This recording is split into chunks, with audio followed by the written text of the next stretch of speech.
현대판 베드로 저항, 한 2주 혹은 3주에 거쳐서 말씀을 한번 이어가려고 합니다. 예수님께서 제자들에게 하셨던 여러 말씀 중에 가장 대표적인 말씀은 너희가 어찌 믿음이 없느냐 하는 말씀이었고, 너희가 어찌 깨달음이 없느냐 하는 말씀이었습니다. 오늘 말씀도 그 말씀부터 읽었습니다. 너희에게 아직까지 깨달음이 없느냐 주님은 말씀하셨습니다. 제자들을 향해서 귀가 있어도 듣지 못하느냐, 눈이 있어도 보지 못하느냐 그렇게 말씀하시고, 아직까지 깨달음이 없느냐 그렇게 말씀합니다. 귀가 있어도 듣지 못하고 눈이 있어도 보지 못한다는 것, 그것은 어떤 의미에서 영적인 소경이라고 할 수가 있고 영적인 맹인이라고 할 수가 있겠습니다. 공교롭게도 예수님께서 제자들에게 너희는 눈이 있어도 보지 못하고 귀가 있어도 듣지 못한다, 아직까지 깨달음이 없느냐 그렇게 말씀하신 후에 곧바로 이어서 맹인을 치유하시는 그런 장면이 나옵니다. 아마 제자들의 영적 그런 맹인 상태와 연결된 말씀이 아닐까, 우리는 그렇게 생각합니다. 베세다에 예수님이 가셨는데 그곳에서 한 맹인을 만나셨습니다. 그 맹인을 예수님께서 인도하셔서 그 맹인의 눈을 뜨게 하시는데, 예수님께서는 맹인의 눈을 여러 번 뜨게 하셨고, 또 걷지 못하는 자를 걷게도 하셨고, 심지어 죽은 자까지 살리셨습니다. 그 모든 것은 예수님의 말씀 한마디로 단번에 이루어지고 성취되었습니다. 그런데 오늘 말씀에서 맹인을 고치시는 장면은 좀 달라요. 예수님이 능력이 없으신 것도 아닌데 이 맹인을 단번에 치유하시지를 않으셨어요. 못하신 것이 아니라 안 하신 것이죠. 한번 그 장면을 한번 23절부터 한번 보겠습니다.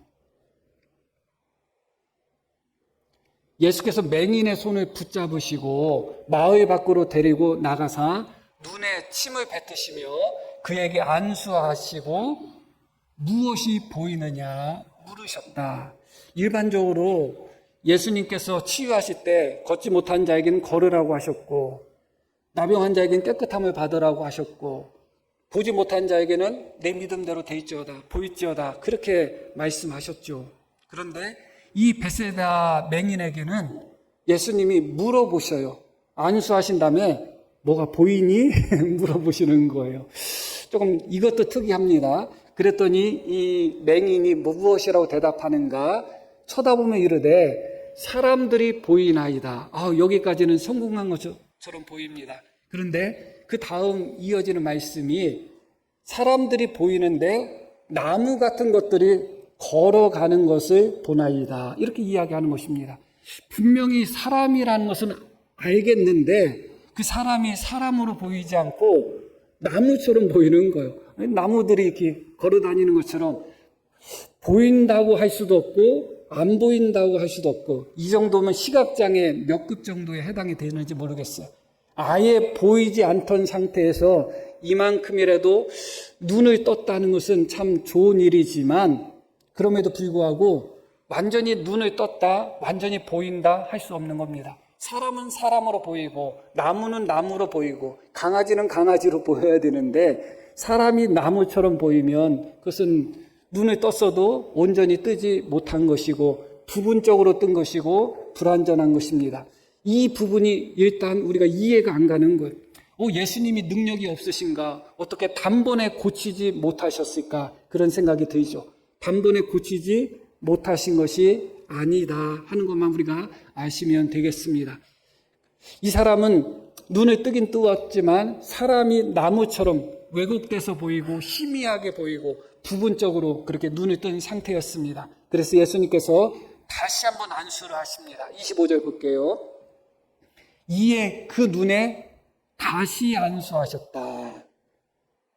그러고 그가 주목하여 보더니 나아서 모든 것을 밝히 보았다. 이렇게 말씀이 나옵니다. 이 사람이 모든 것을 밝히 보았다. 첫 번째 예수님이 안수하셨을 때는 보이긴 보였는데 사람들이 나무처럼 보였는데, 예수님이 다시 안수하셨더니 모든 것이 밝히 보이는 상태가 되었다. 사람은 사람처럼 보이고 나무는 나무처럼 보이는 상태가 되었다.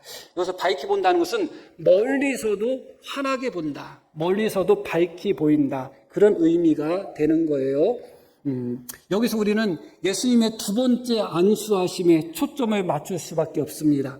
예수님이 눈을 떴지만 제대로 눈을 뜨지 못한 벳세다 맹인에게 다시 한번 두 번째 안수하심으로 말미암아 눈을 밝게 환하게 뜨게 하셨죠. 그러나 이 부분에서 여기서 멈춘다면 첫 번째 들었던 의문이 해결이 되지 않아요. 그러면 왜 굳이 예수님은 두 번에 걸쳐서 안수를 하셨느냐 그거예요. 예수님이 능력이 없으셨느냐? 그것은 아니잖아요. 왜 두 번에 걸쳐서 안수를 하셨을까? 그게 중요한 것입니다. 그렇기 때문에 이 말씀 속에서는 두 번의 안수도 중요하지만 또 한 가지 원리가 있어요. 그것은 무엇이냐? 이에 그 눈에 다시 안수하심에 이어지는 말씀이 어떻게 이어져요? 함께 읽을까요? 그가 주목하여 보더니 이렇게 말씀이 나옵니다. 우리가 잠에서 일어나서 눈 뜨면 환하게 보여요? 환하게 안 보여요? 우선은 환하게 안 보이죠, 그렇죠? 그런데 갑자기 옆에 있으면 안 되는 사람이 있어서 깜짝 놀라면 그 순간에 어떻게 해요? 눈을 탁 크게 뜨고 환하게 보이죠. 노안이 오다 보니까 노안이 조금 일찍 왔어요. 한 10몇 년 됐어요, 노안 온 지가. 가까이 있는 글씨들이, 가까이 있는 것들이 잘 안 보여요. 그러면 잘 안 보이면 잘 보기 위해서 어떻게 해요? 막 눈을 찡그리고 동공을 축소해가지고 더 초점을 맞추려고 하고 더 자세히 보려고 합니다. 아무 생각 없이 멍하니 있으면 뭐가 보이는 것 같아도 제대로 안 보입니다. 초점이 안 맞아요. 여기서 주목하여 보았다는 이 단어가 바로 그런 의미예요. 집중했다는 거예요. 초점을 맞췄다는 거예요. 보려고 노력했다는 거예요. 밝히 보려고. 예수님이 첫 번째 안수하셨을 때 눈을 떴더니 사람이 사람처럼 안 보이는 거예요. 이 사람 마음엔 어떤 생각이 들겠어요? 밝히 보고 싶은 생각이 들지 않겠어요? 사람을 사람으로 보고 싶은 생각이 들지 않겠어요? 그런데 자기의 현재 눈은 사람이 나무처럼 보이는 그런 상태예요. 그때 예수님이 다시 한번 안수하시고 그 순간에 이 맹인의 반응이 어떤 반응이었다고요? 주목하여 보았다는 거예요. 집중했다는 거예요. 초점을 맞췄다는 거예요. 우리는 언제나 주님의 은혜가 너무 귀한 것을 압니다. 그러나 주님의 은혜는 우리의 반응과 순종을 패하지 않아요. 주님의 은혜를 말하면서 우리의 반응, 우리의 행위, 우리의 순종을 부정하는 것은 어리석은 거예요. 누가 뭐래도 이 맹인이 밝히 보게 된 것은 예수님이 두 번째 다시 한번 안수하심으로 말미암아 밝히 본 것은 분명해요. 그러나 이 맹인이 주목하여 보았다는 것, 이것도 우리가 간과해서는 안 돼요. 보고자 했다는 거예요. 초점을 맞추려고 했다는 거예요. 밝히 보려고 했다는 거예요. 그래서 집중하고 쳐다보았다는 것입니다. 그랬더니 어떻게 됐다고요? 밝히 보였다. 그것입니다. 조금 전에도 말씀을 드렸듯이 우리 눈이 정상이라 할지라도 밝게 보려는 생각 없이 멍하니 있으면 밝게 안 보입니다. 흐리게 보여요. 보고서도 보지 못하는 상태가 됩니다. 이 맹인은 밝히 보고자 하는 주목하는 마음이 있고 주목하는 순종이 있었고 그런 반응이 있었다. 이것은 너무나 중요합니다. 이어지는 말씀에서 이것이 중요함을 알게 됩니다. 이것이 어떤 말씀과 이어질 수밖에 없는가? 제자들이 베드로가 특히 예수님을 향하여 신앙 고백하는 말씀으로 이어져요. 그 앞부분까지는 우리가 말씀을 읽기는 너희가 아직까지 깨달음이 없느냐 하는 말씀까지 읽었지만 그 앞부분에는 너희가 눈이 있어도 보지 못하느냐, 귀가 있어도 듣지 못하느냐 그렇게 말씀하셨습니다. 제자들은 예수님을 오랫동안 따라다녔음에도 불구하고 아직까지도 예수님에 대한 온전한 깨달음이 없었고 믿음도 부족했습니다. 그렇게 아직까지 깨달음이 없는, 어떻게 보면 벳사다 맹인은 육적인 맹인이었지만 제자들은 어떤 의미에서 영적인 맹인이었습니다. 아직까지 깨달음이 없느냐, 그 상태였습니다. 그런 제자들에게 예수님이 묻습니다. 너희는 인자를 누구라고 생각하느냐? 나에 대해서 바르게 깨닫고 있느냐를 묻는 거예요. 예수님에 대해서 눈을 떴는지, 예수님을 바르게 보고 있는지를 묻고 계시는 거예요. 사람들이 이렇게 이야기하고 저렇게 이야기하지만 너희는 인자 예수를 나를 누구라고 하느냐. 그랬더니 베드로가 뭐라고 고백하죠? 오늘 말씀 속에서는 짧게 나옵니다. 한번 29절 한번 볼게요. 또 물으시되 너희는 나를 누구라 하느냐. 베드로가 대답하여 이르되 주는 그리스도인이다. 우리가 이 베드로의 신앙 고백의 형태로서 잘 기억하는 말씀은 마태복음 말씀이죠. 마태복음에서는 베드로가 뭐라고 고백하죠? 주는 그리스도시요 살아계신 하나님의 아들입니다. 그렇게 이야기합니다. 이 그리스도는 메시아, 히브리어 메시아의 헬라어의 음역이에요. 그러니까 그리스도와 메시아는 같은 단어예요. 우리가 이 베드로의 고백을 보면서 참 놀라워합니다. 그런데 무엇이 놀라운 고백인가? 베드로가 예수님의 그리스도, 메시아로 알아본 것이 놀라운 고백인가? 그렇지 않아요.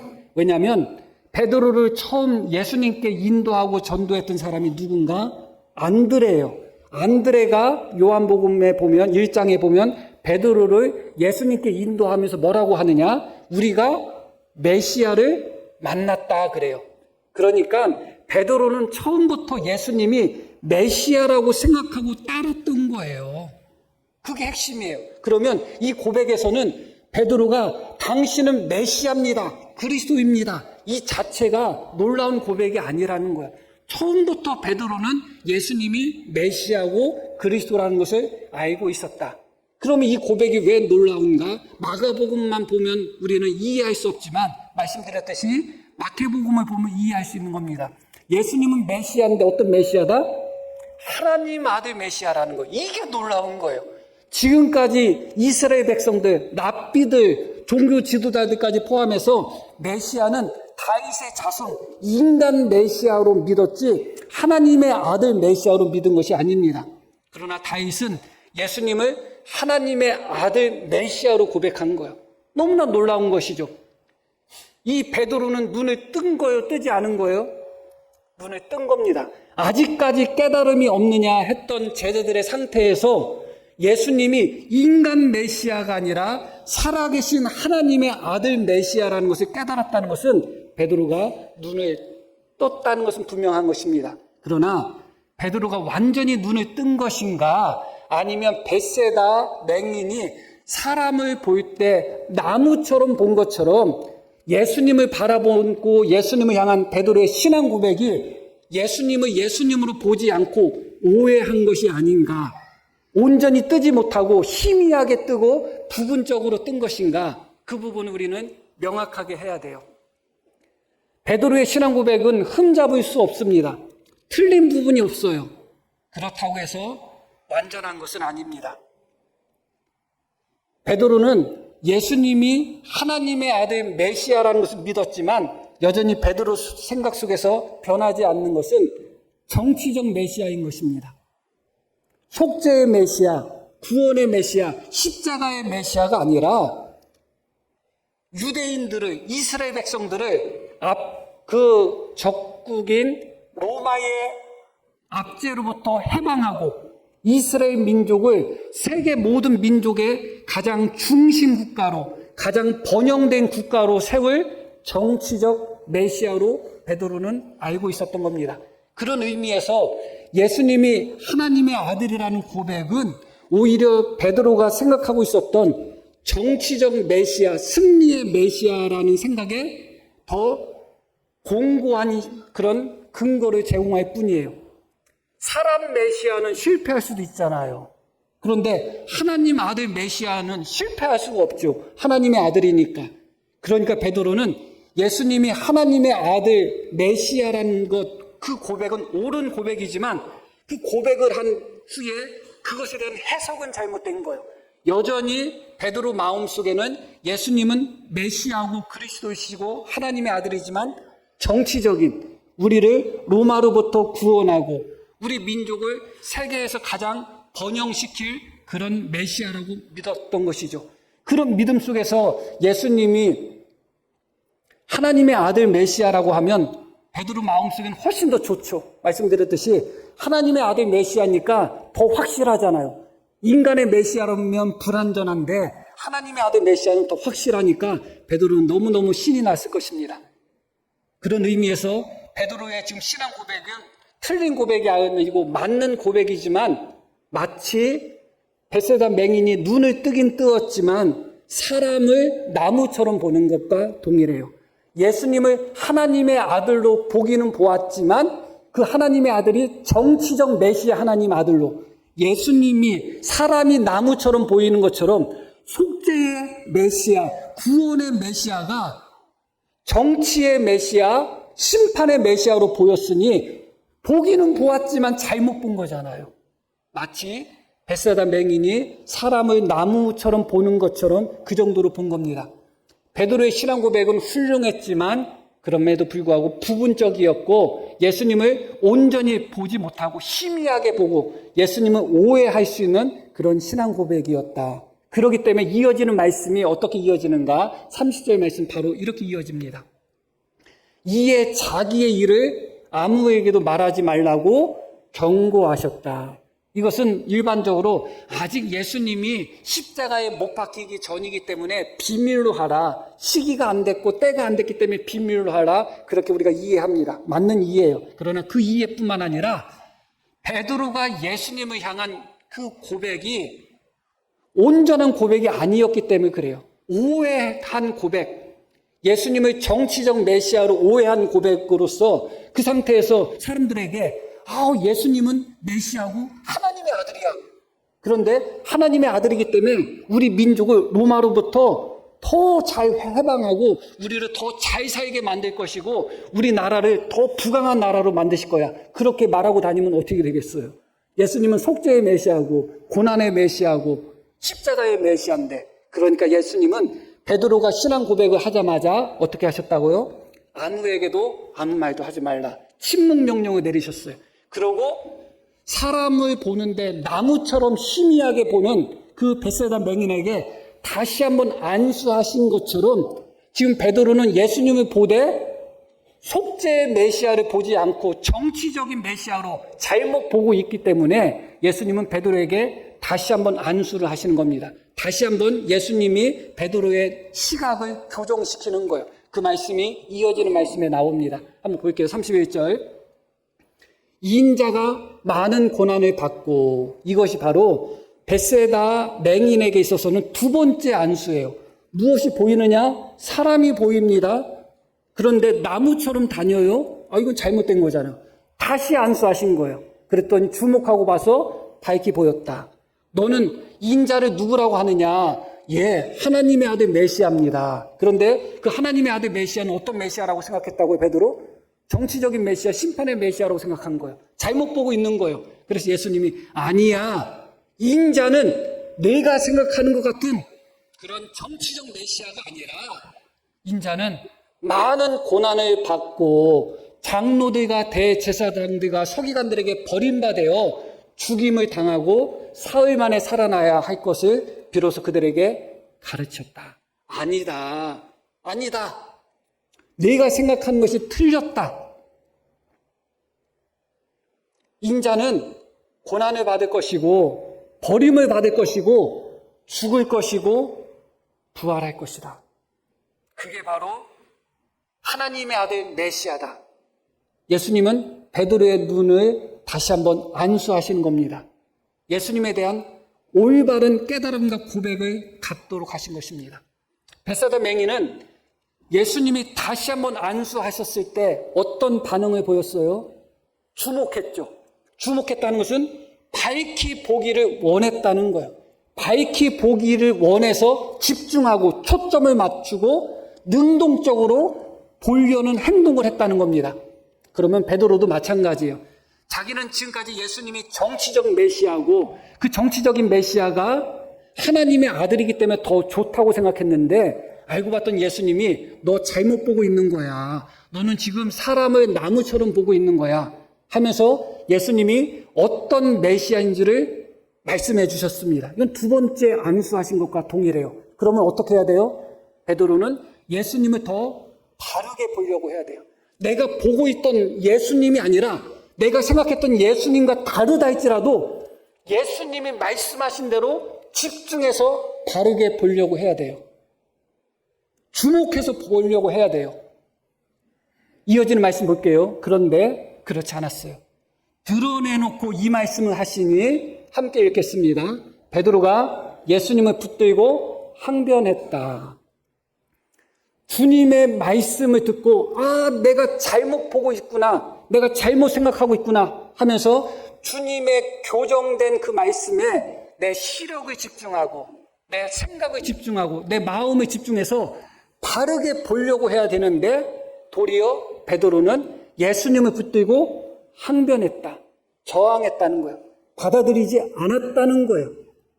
주목하지 않았다는 거예요.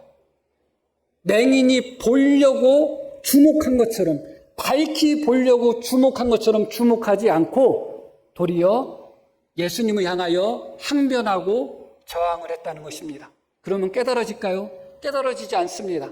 목사가 하나님의 말씀을 전해도 은혜 받아야지, 내가 하나님 말씀을 깨달아야지, 오늘 말씀을 통해서 하나님을 만나야지, 그런 간절한 마음, 진실된 마음, 진심으로 신자 되기를 원하고 진심으로 예수님을 믿기를 원하고 진심으로 은혜 받기를 원하는 마음으로 주목하는 사람과 그런 마음 없이 그냥 앉아있는 사람은 다를 수밖에 없죠. 그러나 그냥 그런 마음도 없이 앉아있는 정도가 아니라 아예 거부하고 저항하고 하는 마음, 그런 마음을 갖고 목사의 설교를 듣는다? 어떤 설교를 해야지 은혜 받겠어요? 절대로 깨달아지지 못하고 은혜 받지 못합니다. 집중하고자 하는 마음, 주목하고자 하는 마음, 깨닫고자 하는 마음, 보고자 하는 마음, 그것이 있어야 되는 거예요. 그게 바로 벳세다 맹인에게는 있었고 베드로에게는 없었어요. 베드로는 주님이 다시 한번 안수하셨음에도 불구하고 네가 알고 있는 것은 잘못된 거야, 그렇게 교정하셨음에도 불구하고 거기에 집중하지 않았습니다. 그것을 알고 싶지 않았어요. 받아들이고 싶지 않았어요. 자기 생각이 옳았기 때문에 그렇습니다. 오히려 주님을 향하여 항변하고 저항하는 그런 베드로의 모습을 보게 됩니다. 왜 그랬을까를 생각해 볼 필요가 있어요. 우리가 마태복음 16장 말씀을 보지 않고서는 이 말씀을 이해할 수가 없어요. 베드로가 주는 그리스도시요 살아계신 하나님의 아들이라고 고백했을 때 예수님이 뭐라고 말씀하셨죠? 바요나 시몬아, 내가 보겠다. 이것을 너에게 알게 한 것은 누구다? 하늘에 계신 내 아버지 하나님이 너를 알게 하셨다. 그러니까 지금 베드로의 신앙 고백, 깨달음, 그것은 누가 주신 깨달음이에요? 하나님이 주신 계시고 깨달음이에요. 그러면 베드로가 그 말을 듣고 자기의 깨달음, 자기의 고백이 잘못될 수 있다고 생각하겠어요? 아니면 잘못될 수 없다고 생각하겠어요? 잘못될 수 없죠. 하나님이 깨닫게 하신 건데, 목사가 설교하는데 만약에 어떤 성도님이 계시 받았다고 생각해 보셔요. 실제로 지금 계시가 있지도 않지만, 그런데 목사 설교하고 내가 받은 계시가 달라. 그리고 나는 내가 받은 계시가 하나님이 주신 계시라고 믿어. 그러면 목사 설교를 믿겠어요? 아니면 자기가 받은 계시를 믿겠어요? 내가 계시를 받았는데. 놀랍게도 예수님은 베드로를 향해서 네가 안 것은 네 스스로 안 것이 아니라 하나님이 너한테 계시하신 거다 그러는 거예요. 이것을 내게 알게 한 이는 혈육이 아니라 하늘에 계신 내 아버지다. 아우, 뚱겠지 베드로 완전히. 얼마나 저기 하겠어. 그러고서 예수님이 이어서 뭐라고 말씀하셔요? 너는 베드로다. 내가 이 반석 위에, 이 반석은 베드로를 의미하는 거야.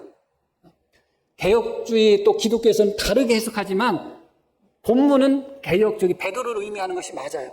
내가 이 반석 위에 무엇을 세우겠다? 교회를 세우겠다. 베드로라는 이름의 뜻이 뭐예요? 반석이에요. 반석. 반석인데 좀 더 자세히 말씀드리면 시간이 가고, 여하튼 너는 반석이라는 거예요.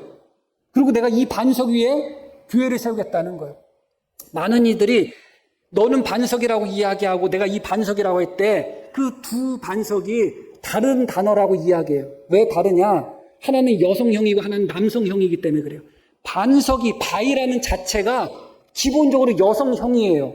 그런데 여성형 바위라는 그 이름을 남자에게 지어주는데 여성형으로 지어줄 수는 없잖아요. 남자니까. 그래서 반석, 바위의 남성형이 베드로예요. 그러니까 똑같은 단어예요. 여성형이고 남성형이기 때문에 다른 단어가 아니란 얘기예요.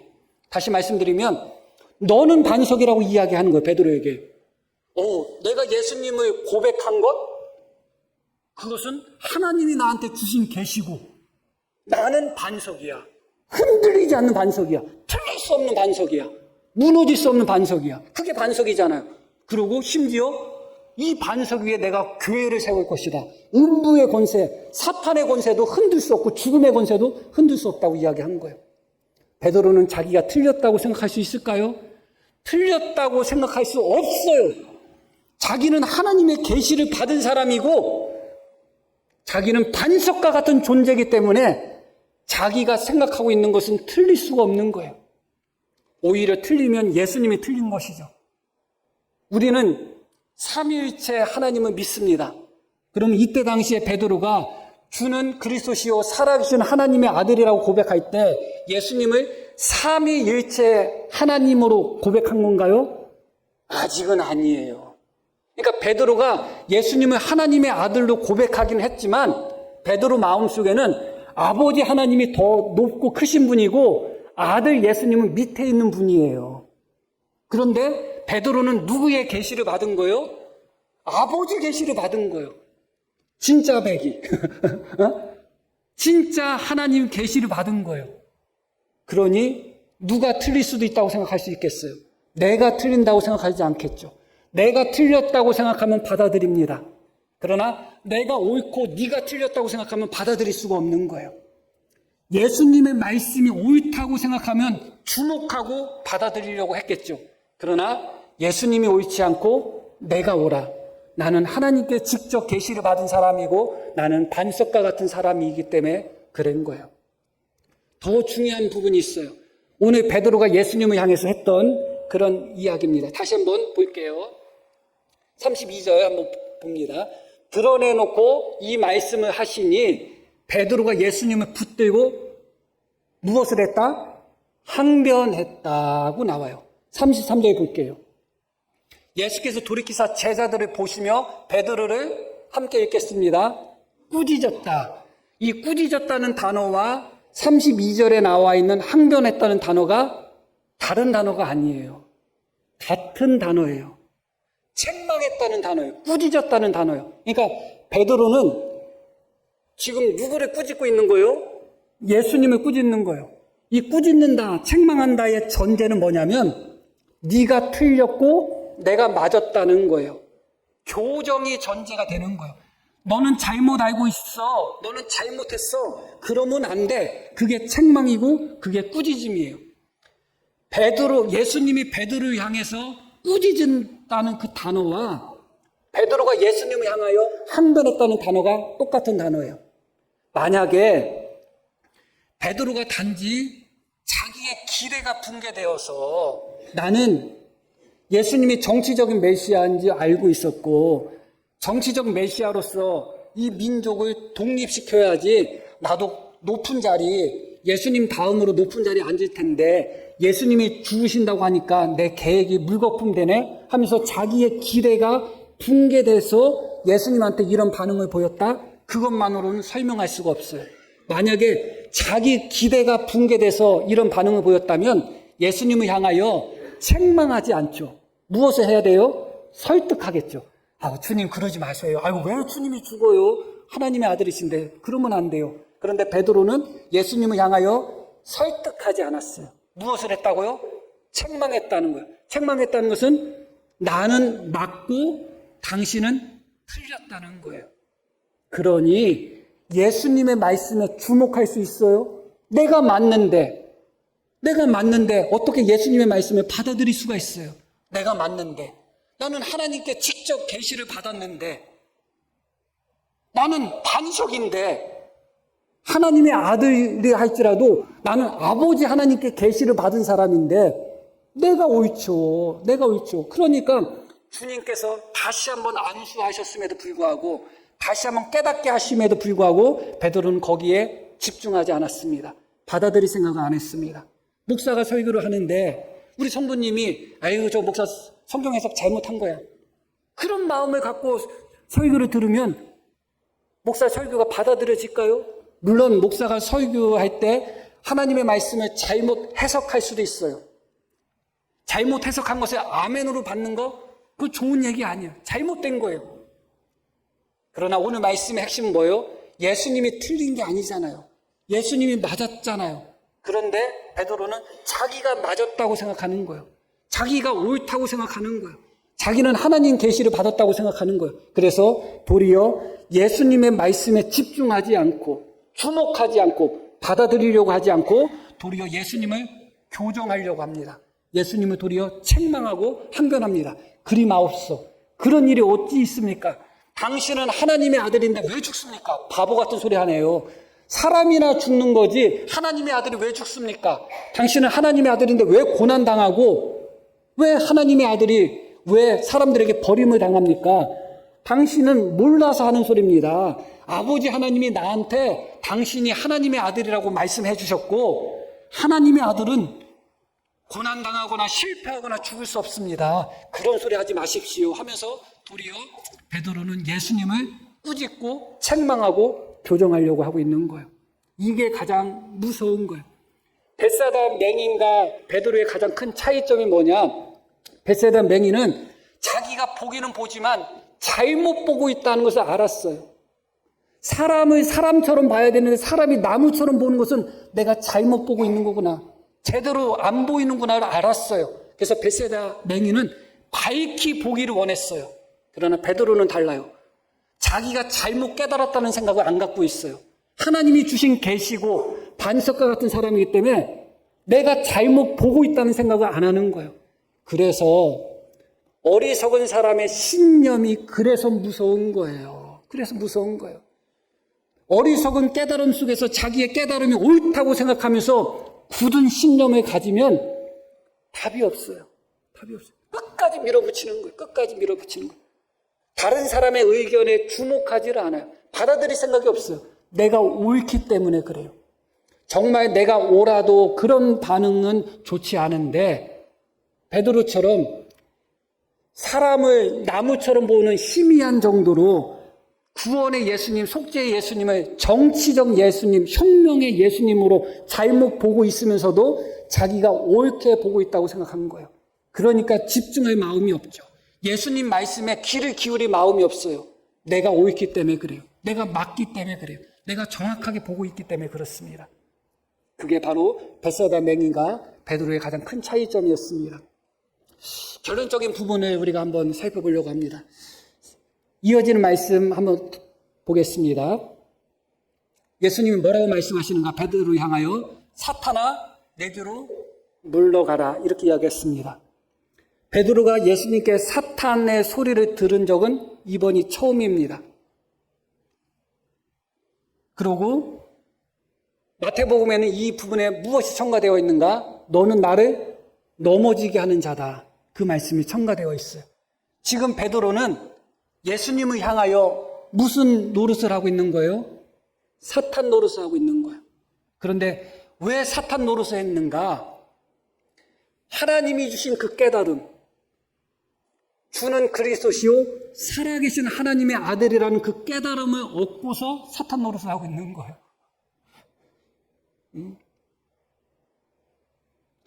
너는 반석이다 하는 예수님의 칭찬과 인정을 받은 후에 사탄 노릇을 하고 있는 거예요. 베드로가 얻은 깨달음, 하나님이 주신 깨달음 맞아요, 틀려요? 맞잖아요. 그러나 선무당이 사람 잡는다는 그런 속담이 있듯이 아직 그 베드로의 깨달음은 완전한 깨달음이 아니에요. 그런데 그 깨달음이 마치 완전한 깨달음인 것처럼 생각하고 자기가 온전히 안다고 생각하는 순간 도리어 그 깨달음으로 말미암아 하나님께 영광을 돌리고 그 깨달음으로 말미암아 교회에 유익이 되는 것이 아니라 그 깨달음으로 말미암아 예수님을 향하여 사탄 노릇을 하고 있는 거예요. 가장 안타까운 것이 무엇인가? 성경에 보면 맹인이 맹인을 인도하면 다 망한다고 하죠. 목회자 중에 맹인과 같은 목회자들이 분명히 있을 겁니다. 그런데 제가 가장 안타까운 것은 맹인과 같은 목회자보다 더 안타까운 것은 베드로 정도의 깨달음을 얻고 그 깨달음이 전부라고 생각하는 목회자들, 그게 가장 안타깝습니다. 그 단계가 바로 사탄 노릇하는 단계예요. 아예 보이지 않는 사람은 사탄 노릇을 못해요. 밝히 보는 사람도 밝히 보기 때문에 사탄 노릇을 안 해요. 그런데 보긴 보는데 희미하게 보는 사람이 마치 자기가 다 보는 것처럼 생각하니까 사탄 노릇을 하는 거예요. 밝히 보는 사람이 저것은 사람이야 하는데도 희미하게 보는 사람은 무슨 소리야 저건 나무지 하면서 가서 도끼질을 하는 거예요. 사람을 향해서 나무로 보고 도끼질하니 그게 사탄 노릇 아니겠어요?